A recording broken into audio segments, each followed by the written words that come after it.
Tanker Yanker. Welcome to Transitions, my YouTube channel. Remember, if you're watching this and you're not a subscriber, please hit that subscribe button and be sure to like and share this video. Remember, subscribers help my channel grow. Liking and sharing the videos helps me to get my channel exposed elsewhere on the platform. So, you know, if you think somebody else is going to do it, think again. It doesn't take you long. Just hit that thumbs up button. And by subscribing, you're helping me out. You're helping this channel grow. As of this morning, I had a grand total of 62 subscribers. I've said that I would like to get that up to 100 by my birthday, which is in 2.5 weeks. And eventually I'd like to get up to 1,000 subscribers so that I can start making money at this. And if you have subscribed to my channel, double check to make sure that you're still subscribed, because apparently YouTube's pulling some kind of a stunt where you subscribe to channels and then they unsubscribe you, because my subscriber count will jump in one day and then the next day it falls down, and I don't think that many people are unsubscribing. I like to go on live streams where we try to help each other, but apparently the YouTube algorithm seems to think that that's cheating. Well, anyway, I'm back down here at Pleasant Hill Park. It's the first Saturday of September, the first full weekend of September, and we're in kind of an autumn-like day here today. We had a very cool night last night, and while we're expecting it to get up around 80 today, it's still a nice pleasant morning and a little taste of fall. Fall is my favorite time of the year, not just because my birthday is in September, but it's just when the weather is most pleasant, most agreeable. Nights are cool, days are warm, and as long as we're not getting any rain or snow, the weather is most salubrious. So join me for a cup of coffee, and I'm going to take a little trip down here. We're going to walk down to the river and maybe take some pictures down there. So we're standing right on the shoreline of the Delaware River, and as you can see, it's high tide. For those of you who don't know, the Delaware River is in fact tidal, and it's also navigable by ocean-going ships.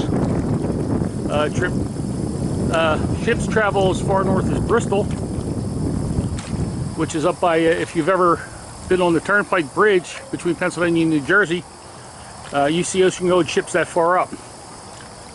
And every now and then you will see a large ocean-going vessel sailing up and down the river. Okay, we're looking across the river at Amico Island, and the point where the Rancocas Creek flows into the Delaware River, and that town, for obvious reasons, is called Delran. So I want to say hi to everybody who lives over there. Smile, you're on YouTube. This is a nice little walking path they have here at the park. Currently the boat launch ramp is closed. Believe it or not, our city does do infrastructure work, especially when it comes to parks. If you take a look at this young sycamore tree, you can see that it's already starting to change color. And pretty soon, maybe in a little bit, less than a month, all the trees will be ablaze. Considering the amount of rain we had this year, plus how hot it's been, I'm expecting a very colorful fall. The city does do a pretty good job of maintaining this area, maintaining this park, because it is very popular. People just love to come down here and hang out. People take their early morning strolls here. And this is the boat launch ramp. There's a little dock over there. People launch their boats, and they'll pull over there, and people who want to get on their boats can board it. As I said, this dock is currently closed for repair, but see if we can see one of the local residents around here. A duck. Get a lot of geese and seagulls down here too. Dock closed.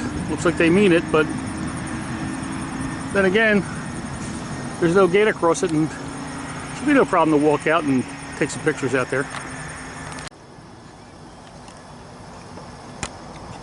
Okay, we can just see up the river there a little bit. There is a marina up there, as you can see. I just wish there was a little bit more action going on in the river, but apparently not, so let's just take a look around and see what we can see.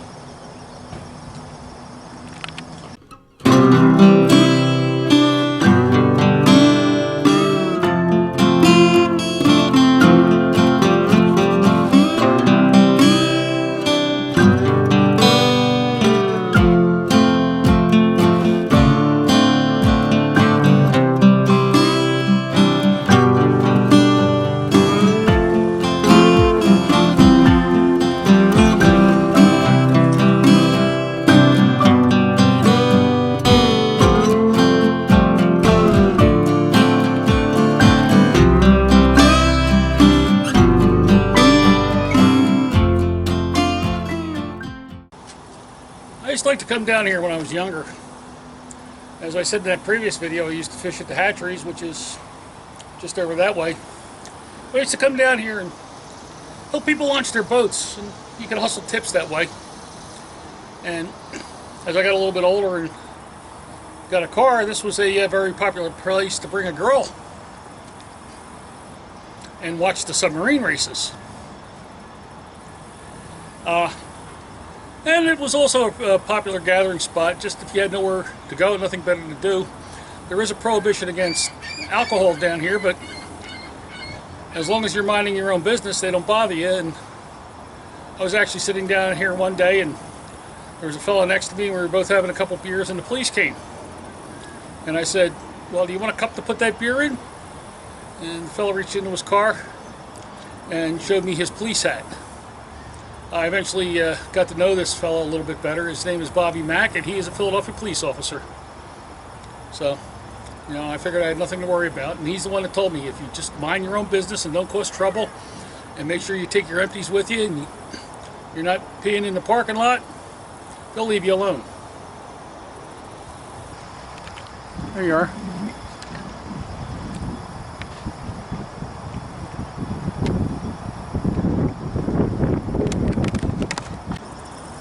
I think I'll go back to my car, sip some coffee, and maybe take a ride up to Neshaminy State Park.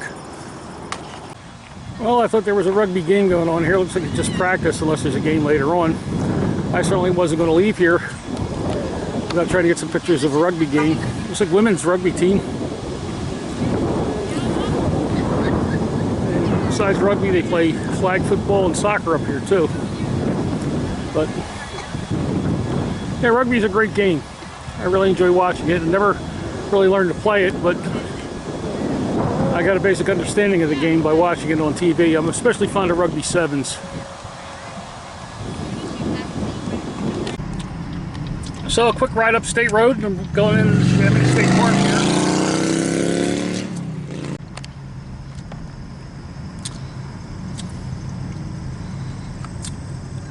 I don't know if something's going on today, but they're saying alcohol policy is strictly enforced.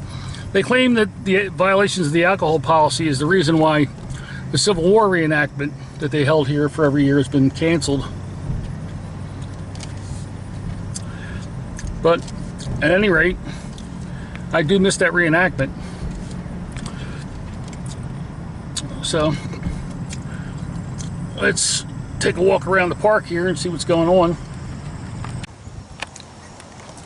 How you doing? Hi. Very popular spot to walk dogs, isn't it? Yeah. Yep. How you doing, pup? And they have a sort of a play area, a little playground over there. The pool is over there. Of course, it closed down last weekend. Yeah, somebody else walking their dog. Okay, this pavilion here was usually a gathering spot during the Civil War reenactments that were held here. And now I'm looking over in this area back there. It looks like they planted some trees back there. That was where the Union reenactors camped, over in that area. So the fact that they planted trees over here kind of tells me that that idea of ever having the reenactment here again is pretty much done. And that's a shame. I hope they find another place to hold it. This area was used as a parade ground during the reenactments. I'll have to go through my pictures and see if I can get some pictures of those reenactments and put them up here. I'm sure you'll enjoy them.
The trees here haven't started to turn yet. Mostly oaks and maples in here.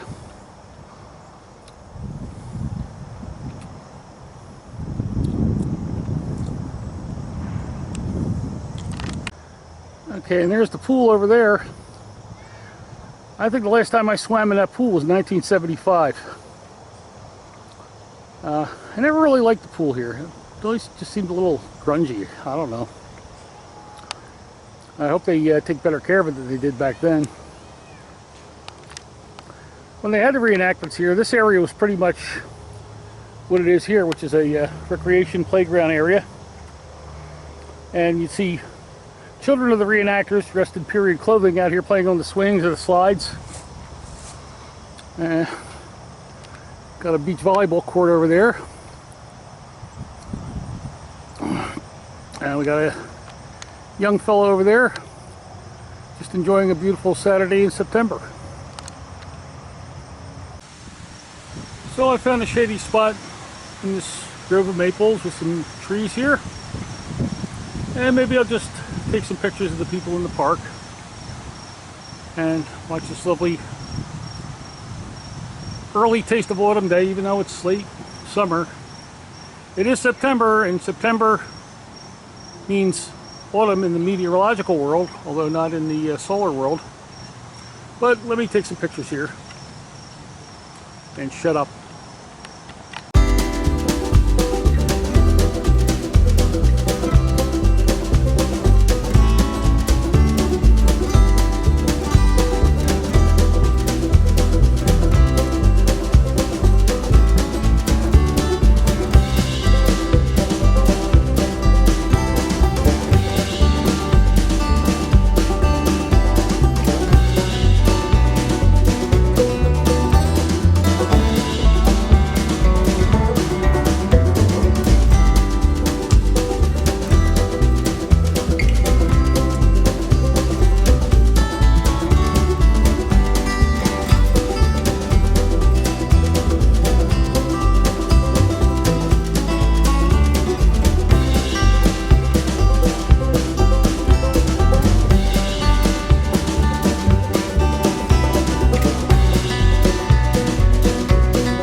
at a spot that when the reenactments were held here, this was called the Crossroads.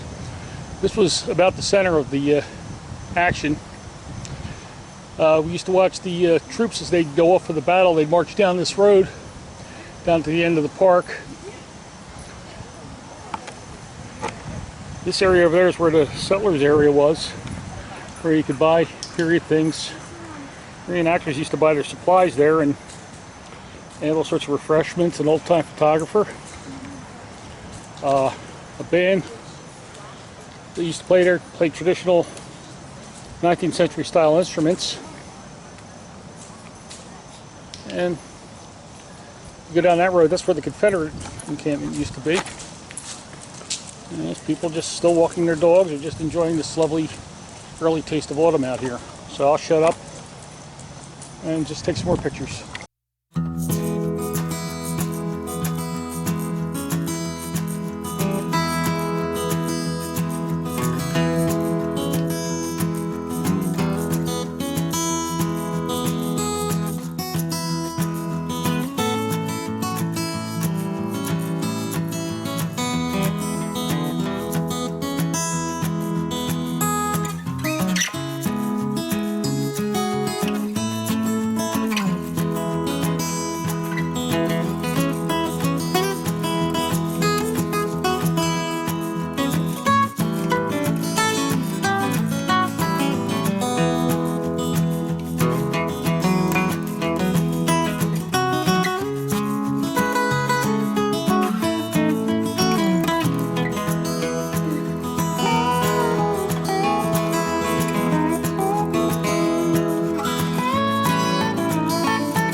Just a little bit of nostalgia. I thought I'd come by the old terminal where I used to work. There it is. Okay, getting a little bit of nostalgia here. NovaCare Rehabilitation is occupying that building, but that building 45 years ago, when I was 17 years old and just graduated from high school, was the location of a Boyle's ice cream company. The Boyles made pretty good ice cream, and they sold it from trucks. And that was my first real summer job, was driving an ice cream truck. I guess this truck driving thing is in my blood, and it started early. But right over there, right over there we used to pull in. That's where the fuel pump was. And we parked the trucks in there. There was a building down there. I can't see if it's still there or not, but that was the office, and the factory and garage was located there. There was a big Quonset hut back there, and I don't think that's there anymore either, but that was the location of Boyle's Ice Cream. We're looking at Farragut Avenue, and the road I came down was Green Lane. Well, that's where it was. So we're arriving at Pennsbury, which was the country home of William Penn. I'll take a ride in there, see if we can take some pictures in here. I don't know if they're conducting tours today, but I can get some pictures from the outside at least. So that's William Penn, founder of the colony of Pennsylvania.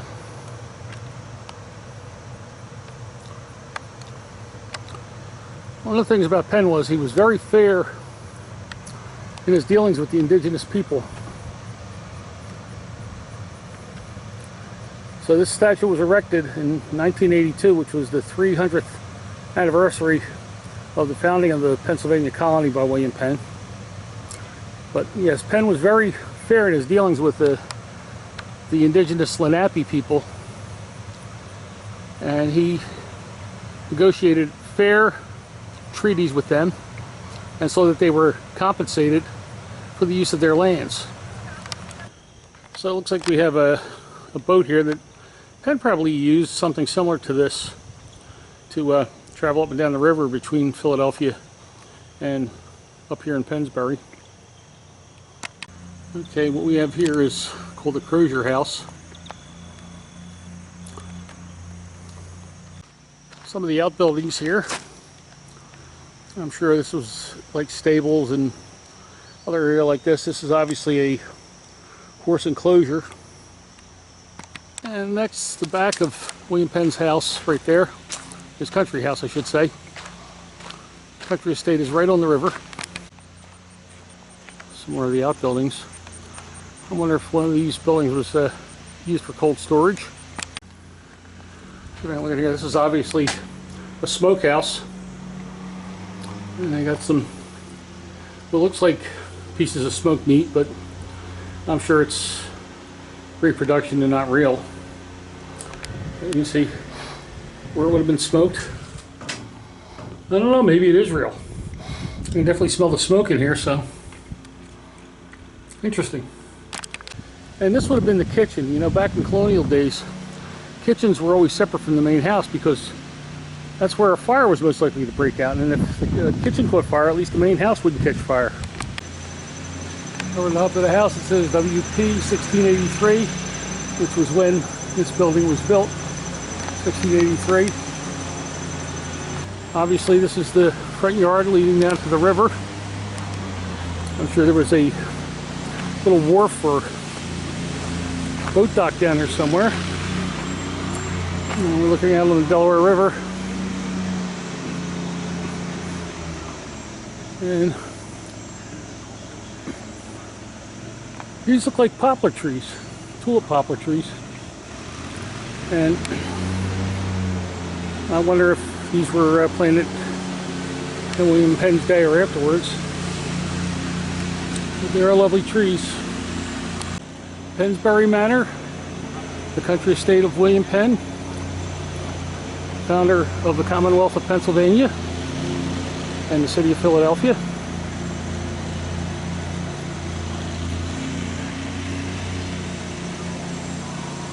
This house was built 336 years ago. And it's still looking good. You can see it's lovely brickwork on here. I guess that they call that an English bond, which of course William Penn would have approved of. Lovely lawn here leading down to the river outside of the fence in the yard, and as you can see, the grass is being mowed today. William Penn, of course, would not have had a tractor mower like that, but I would have had servants taking care of it. So this is the kitchen from the front, the side facing the river. And this is the garden where vegetables were grown for the kitchen, and there's a well there, so they had a good source of water. They didn't have to pump water up from the river, which I guess is a good thing. And of course, if you're going to cook or heat, you need fuel. And the most common fuel was wood. So they have a little wood shed out here. I'm sure that's what they use for cooking. Very likely they use coal to heat the house. But it's also possible to use wood. I don't know that for sure. And of course, what would colonial life be like if you didn't have a place to go to the bathroom? We have a 3-seat privy here, including a low seat, which is probably for children. So I'm sure there's a lot of the Penn family history underneath us. Although this is probably a reproduction, and this may not have actually been the location of the privy. But then again, you never know. Historical accuracy, you know? And this looks like a little patch of fruit trees. They got apples growing there.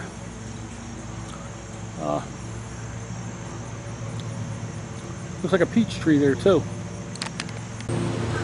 Yeah, looks like we have a pear tree here. Question is, where is the partridge?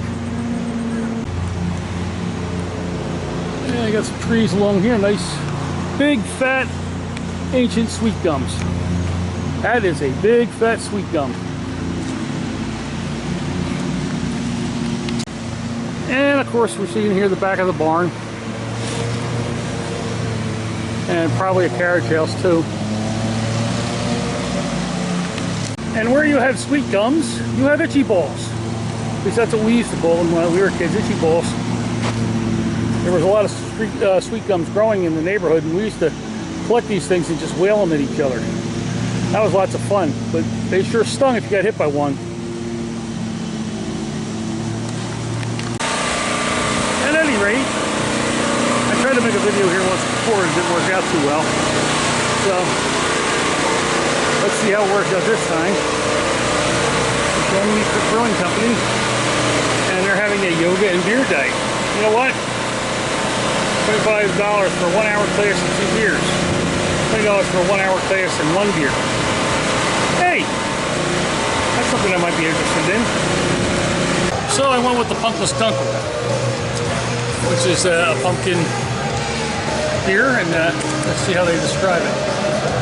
Pumpkin wheat ale, 8.8, a pure version of our compilation that we brew with real pumpkin, dark brown sugar, cinnamon, nutmeg, and allspice.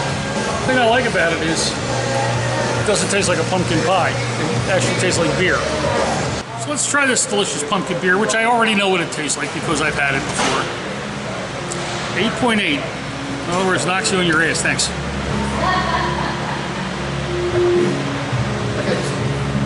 Probably not, but you might hit that.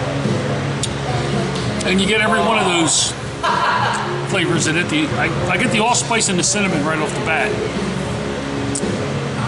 And you don't get the brown sugar. I guess a lot of that ferments. And being a Dunkelwiesen, it's cloudy. And all I'm saying is it's the perfect beer for today. This was such a lovely day today, and it's the perfect beer. Looks like I'm the first one in here today too, so.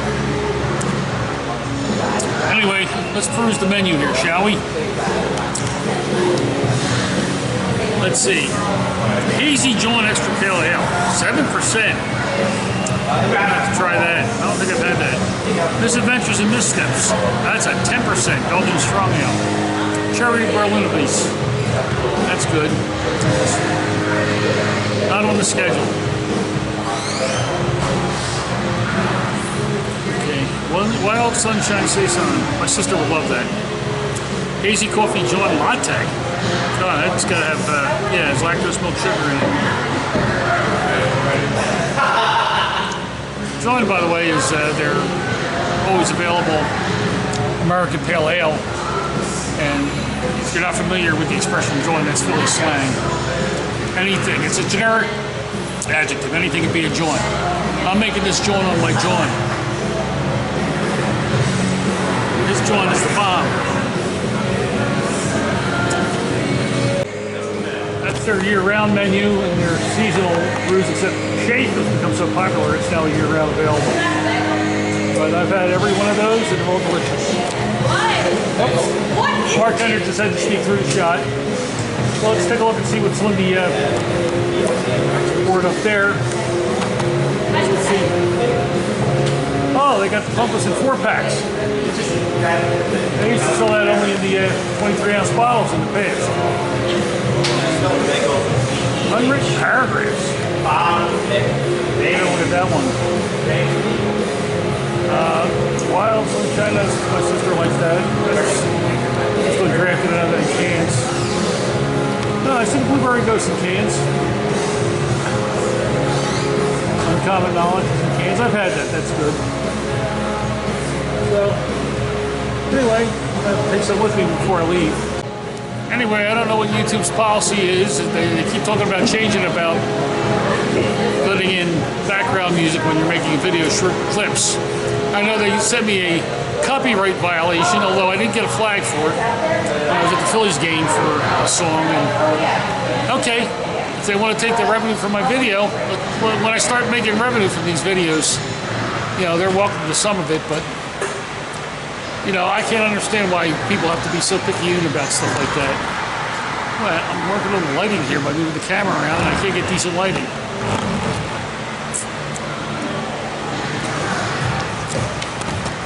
Okay, maybe if I try it there. So looks like we got Michigan versus Army. Game just started, so there's no score. Playing at the big house. So anyway, let's see what they have on the front page here. Coffee John, I've had that. That's only 5.2. But their Easy John, extra pale ale, is 7. I got the Mud Bank here, 6.5. That's one of my favorite Mud Bank. And they got the Flopsy Blueberry Bar Spoon kombucha, which that has 20 milligrams of CBD per pint.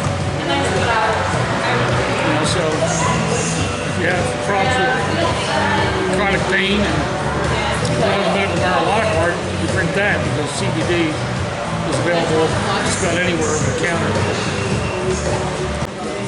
You know, the nice thing about this place is if you want to create your own flight, because they have 4-ounce pours. So if you want to create your own flight, you simply pick the ones you want.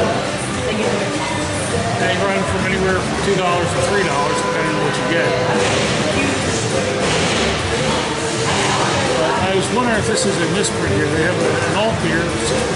It's called And Justice for All. And 16-ounce draft is $3. I had to ask if that was a misprint. So after I finish this one, I'm going to give that a try.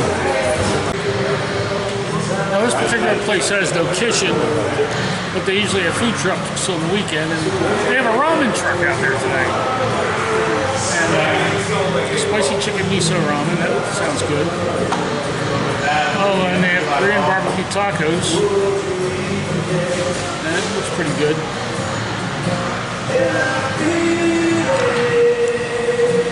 What? Ramen, but what they don't have is pho. I guess there's a pho truck out there somewhere, a food truck that sells pho. And I don't know if he thinks he's the king of pho, or he will call himself the Pho King. That wasn't obscene. That's actually, there is a restaurant called Pho King Good. They sell pho and they're the king, so. So if you've seen some of the videos I have, you've probably seen the 2 Oktoberfest mugs on my bookshelf, which are home to a couple of beta fish, which I inherited from, well, I won't go into that. But that's where the beta fish live, so I'm either going to have to get them proper fish bowls or get a new Oktoberfest mug from here. So hopefully when they get their Oktoberfest in, they'll have it. But I'm trying this And Justice for All. 6%. Brewers reverence the brewing traditions of Dusseldorf using a base of Pilsner barley, supported by toasty Munich malt and just a hit of chocolate. Well, that sounds good to me. But $3 for a pint sounds just as good to me. So let me try this.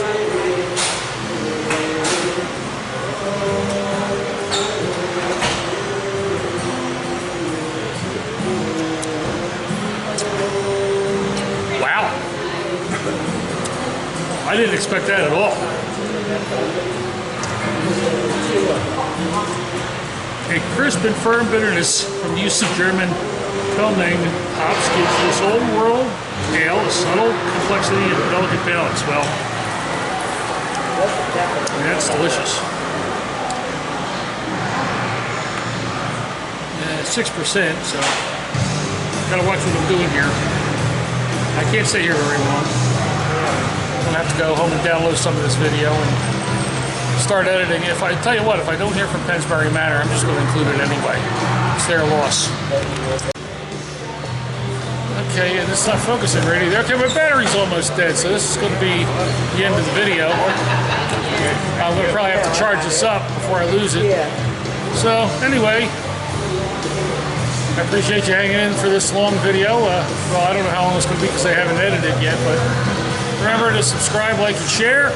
And remember, subscribers, likes, and shares are what causes my channel to grow, and I really want it to grow. So I would really appreciate it if you would help me out here. Well, subscribing doesn't cost you anything. You just hit that subscribe button, and liking doesn't cost you anything. Just hit that thumbs up. Help me grow. And also check back to make sure if you subscribe to my channel, especially if I'm doing this towards somebody's live stream. A lot of times YouTube kicks those subscribe. So check back and make sure that you're still subscribed to my channel. Now, if you have a channel, let me know about it. I'll be happy to subscribe to yours. But until we meet again, for Transitions, this has been Sully, the retired tanker yanker, saying fly eagles fly, and safe and happy travels.